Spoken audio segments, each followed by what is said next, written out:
Hello everyone, welcome back to my channel ওয়াইম সারা টিভিতে আপনাদের সকলকে স্বাগত। আজ আমি আপনাদেরকে দেখাবো ব্রেড অমলেট কিভাবে বানাই। এখানে আমি টমেটো কুচি, লবণ, ধনিয়া গুঁড়া, লাল লঙ্কা গুঁড়া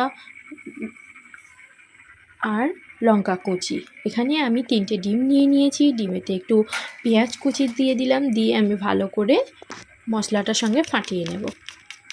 ডিমটা আমার ফাটানো হয়ে গেছে, দেখেই নিতে পারছো। এখানে আমি পিস কাটা রুটি নিয়েছি, সেগুলোকে আমি ভালো করে প্রথমে সেঁকে নেব। আমার গরম করে সেঁকে নেওয়া হয়ে গেছে। এবারে আমি ওই কড়াতে সয়াবিন তেল দিয়ে ভালো করে চারিদিক থেকে লাগিয়ে নেব। নেওয়ার পরে আমি ডিমের অমলেটটা অর্ধেকটা কিছুটা ঢেলে দেব। ঢেলে দিয়ে আমি সেখানে ব্রেড দিয়ে চেপে দেব, দিয়ে এভাবে আমি রেডি করে নেব। আমি তোমাদের প্রসেসটা দেখিয়ে দিচ্ছি কিভাবে ওটা করবে। আমি এখানে 3টে ব্রেড